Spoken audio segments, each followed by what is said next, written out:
नमस्कार मित्रांनो, आज शुक्रवार आणि आज हॉस्टेलचं रात्री जेवण होतं आणि दिवसाही टीचर डेचं एक बुकिंग होतं, एक 100-125 टीचर लोकांचं. मग काय दुपारी ते 1 वाजता आल्यानंतर त्यांना गरम-गरम रोट्या चालू केल्या. कारण काय आहे, की जेवण जरी तयार असलं तर त्यांच्या रोट्या मात्र तुम्हाला ते आल्यानंतरच चालू करावं लागतं. कारण त्या रोट्या आपण आधी बनवून ठेवू शकत नाही. मग जेवण झालं त्यांचं, जेवण झाल्यानंतर त्यांचा चालू झाला एन्जॉय, डान्स वगैरे करायचं त्यांचं चालू झालं.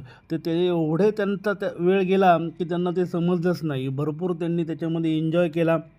त्याच्यामध्ये 1.5-2 तासापेक्षा जास्त वेळ त्यांनी म्हणजे एकदम फुल मजा केली.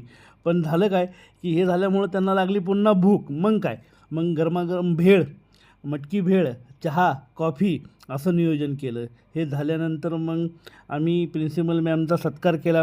सत्कार केल्यानंतर झाली संध्याकाळ. संध्याकाळ झाल्यानंतर मग आली आपली हॉस्टेलची मुलं. पण हॉस्टेलच्या यावेळच्या मुलांचं काय झालं, की त्यांनी सांगितल्यापेक्षा ह्यावेळेस थोडी मुलं जास्त आली आणि त्याच्यामध्ये दुपारचाही कार्यक्रम झालेला आणि संध्याकाळचाही हा कार्यक्रम. त्यामुळं मुलंही खूप थकली, आमची एनर्जी कमी झाली. पण काय शेवटी काम म्हणलं की सुट्टी नाही. क्वांटिटीमध्ये बिलकुल बी कॉम्प्रोमाइज नाही. पण अशा पद्धतीने आज संध्याकाळचंही मुलांचं हॉस्टेलच्या जेवणाचं नियोजन एकदम प्रॉपर केलं आणि मग आजचा दिवस थोडा कडक गेला. मग रात्री संध्याकाळी सिम्बाला जेवण दिलं आणि आजचा दिवस संपला.